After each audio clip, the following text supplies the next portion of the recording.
Video में बात करूंगा कि आप लोग अपने नीट 2025 में अपने फिजिक्स के स्कोर को कैसे इम्प्रूव कर सकते हो। So let's get started. So first point, अगर आपको वीडियो देखकर ये लग रहा है कि मैं आपको कुछ ट्रिक्स बताऊंगा जिसमें कि आप कम एफर्ट में ज़्यादा स्कोर कर सकते हो, तो ये वीडियो आपके लिए नहीं है। This video is only for those who want to be serious in the studies and to give 100% in the studies. So first बात ये है कि आपको जब भी आप फिजिक्स के न्यूमेरिकल सॉल्व करें तो ट्राई करो कि विथआउट फॉर्मूला सॉल्व करो। ऑब्वियसली को ये कुछ लोगों को अच्छा नहीं लगेगा, कुछ लोगों को अच्छा लगेगा, ठीक है। कुछ लोगों को इसलिए अच्छा नहीं लगेगा क्योंकि ये टाइम टेकिंग है। बट एक बात ध्यान रखना कि अगर आप एक बार ये ट्रिक कर लेते हो तो लेट्स सपोज कि जो भी क्वेश्चन फिजिक्स में आया आप घर में प्रैक्टिस करो तो आप उसको सब्जेक्टिवली सॉल्व करें, विथआउट फॉर्मूला बेसिक से सॉल्व कर रहे हो। तो इसका एक फ़ायदा है कि अगर आपके एग्ज़ाम में कोई ऐसा क्वेश्चन आ गया कि जहाँ पे आपका फॉर्मूला अप्लाई नहीं हो सकता डायरेक्टली, तो अगर आपको पता है कि तुम बेसिक से कैसे सॉल्व कर सकते हो तो तुम वहाँ पे आराम से सॉल्व कर सकते हो, ठीक है। और फॉर्मूलाज को याद रखना भी इम्पोर्टेंट है, क्योंकि अगर तुम्हारे पास कम टाइम है तो फॉर्मूला तो एग्ज़ाम में अगर डायरेक्ट फार्मूला में हो रहा है तो फार्मूला से करना है आपको। बट ये इसलिए है क्योंकि ये तुम्हारे कॉन्सेप्ट को स्ट्रॉन्ग करेगा और एग्जाम में अगर कुछ टफ क्वेश्चंस आ गए तो तुम उसको आराम से सॉल्व कर सकते हो विथआउट फॉर्मूलाज। दूसरी बात यह है कि जब भी तुम घर में क्वेश्चन प्रैक्टिस कर रहे हो तो कुछ लोग करते हैं कि 50-60 क्वेश्चन रख लेते हैं, उसको आराम से सॉल्व करते हैं। ऐसा नहीं करना है। इससे तुम्हारी क्वेश्चन तुम सॉल्व कर दोगे बट वो बहुत ज़्यादा टाइम लगेगा, इतना टाइम तुम्हारे पास एग्जाम में नहीं होता। इसलिए जब भी तुम सॉल्व करने को बैठो लिमिटेड अमाउंट ऑफ क्वेश्चंस लो और limited amount of time low. Let's suppose तुमने लिया 45 क्वेश्चंस, उसको 1 आवर में सॉल्व करने की ट्राई करो। 45 क्वेश्चंस 1 आवर बस।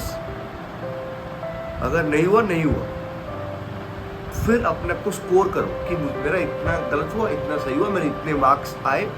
उसके बाद जो क्वेश्चंस तुम्हारे रह गए उसको आराम से बैठ के करो। बट फर्स्ट अटेम्प्ट में हमेशा टाइमिंग रख के ही प्रैक्टिस करो, तो इससे क्या तुम्हारा स्पीड इम्प्रूव होगा। और सेकेंड मोस्ट चीज़ हो गई, रैंडम गेसेस को अवॉइड करो फिजिक्स में।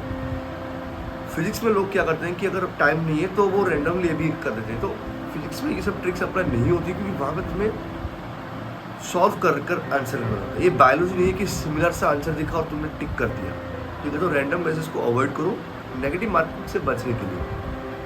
ये हो गया। और जब भी तुम फिजिक्स को कर रहे हो तो ट्राई करो कि फिजिक्स को तुम मतलब मैं क्या कहता हूँ पता है ना पॉइंट में मैं क्या कहता हूँ कि फिजिक्स को जब भी तुम घर में प्रैक्टिस कर रहे हो तो उसको ऐसे पढ़ो कि नेक्स्ट टाइम तुम उसको रिवाइज करने की ज़रूरत ना पड़े। मतलब एक रेट्रोग्रेड रिवीजन करो। लाइक तुमने एक बार जो क्लास में पढ़ रहा है वो घर में आके तुमने पढ़ा, बट अगर तुम 2 महीने बाद उस टॉपिक का तुम्हारा टेस्ट है तो तुम तुमने नोट खोला रिवीजन करने के लिए। बट ऐसा नहीं करना। तुम्हें क्या करना है पता है ना, उस टॉपिक के 45 क्वेश्चंस लो, 1 आवर में सॉल्व करो, देखो कि तुम्हारे सॉल्व हो रहे हैं कि नहीं हो रहे। अगर हो रहे हैं तो अच्छा बात है।